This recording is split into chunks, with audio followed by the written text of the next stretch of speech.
श्री शिवाय नमस्तुभ्यं। महापुराण तो यहां तक कहती है कि आपका कोई काम अटक रहा है, कोई काम नहीं हो रहा, बहुत परेशान हो गए,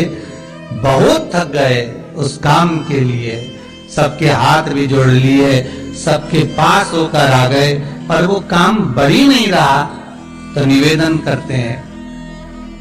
घी के दिए में काली तिल डालकर सोमवार के दिन शंकर जी के मंदिर के सामने तुमरुका जी का नाम लेकर दिया लगाकर,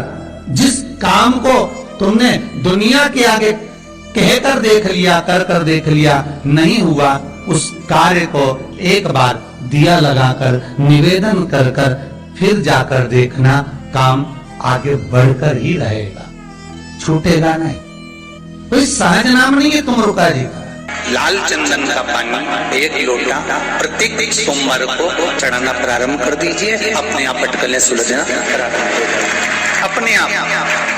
एक समस्या पूर्ण होती है, दूसरी समस्या पड़ जाती है, दूसरी समस्या पूर्ण होती है, तीसरी समस्या पड़ जाती है, तीसरी समस्या पूर्ण होती है, चौथी पड़ जाती है। तो एक काम जरूर करना कि बेलपत्री के वृक्ष के नीचे,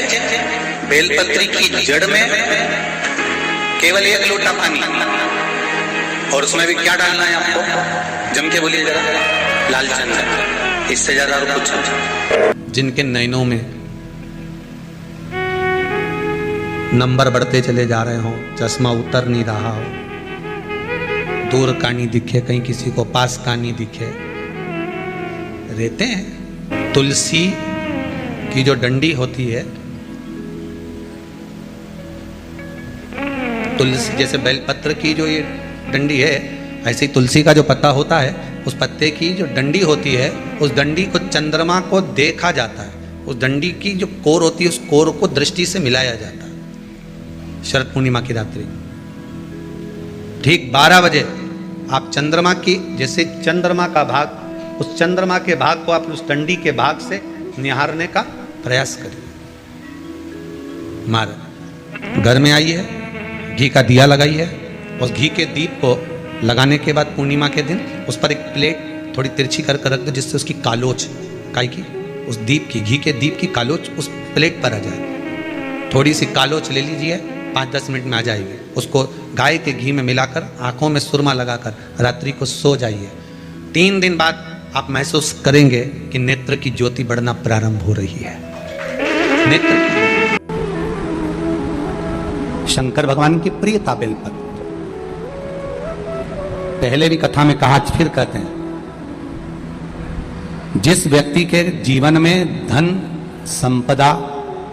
वैभव, सत्ता, लक्ष्मी की थोड़ी भी कमी दिखती हो, उसको बेलपत्री के वृक्ष का पूजन चालू कर देना चाहिए। जाओ सोमवार के दिन बेलपत्र वृक्ष के नीचे जल चढ़ाकर, जल का सिंचन कर कर, उसी बेलपत्र के नीचे शाम के समय पर संध्या काल में, प्रदोष काल में भगवान देवाधिदेव महादेव गौरी शंकर का स्मरण करो। बेलपत्र की जड़ की ओर, बेलपत्र की तना की ओर, बेलपत्र के वृक्ष की ओर तुम्हारा मुख हो, कोई आसन नहीं, कोई आसन नहीं, केवल बेलपत्र के वृक्ष की ओर तुम्हारा मुख हो। जहां बेलपत्री का वृक्ष है उसके नीचे बैठकर, उसकी छाया में, उसकी ओट में पंचाक्षर मंत्र नमः शिवाय, या फिर षडाक्षर मंत्र ओम नमः शिवाय, या फिर श्री शिवाय नमस्तुभ्यम का स्मरण कर कर अपने हृदय की बात गौरी शंकर से, महादेव से कहे। शिव महापुराण की कथा कहती है,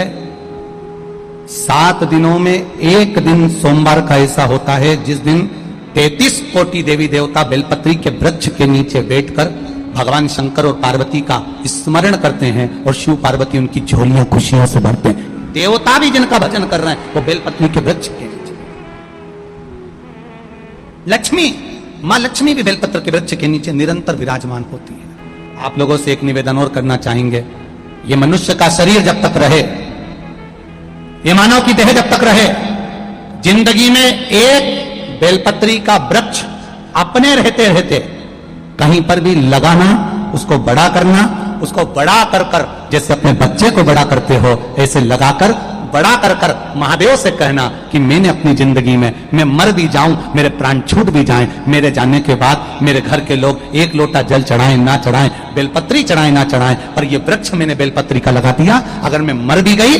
तो मेरे मरने के बाद भी मेरे हाथ की बेलपत्र महादेव को चढ़ती रहेगी, महादेव को प्राप्त होती रहेगी। लगाओ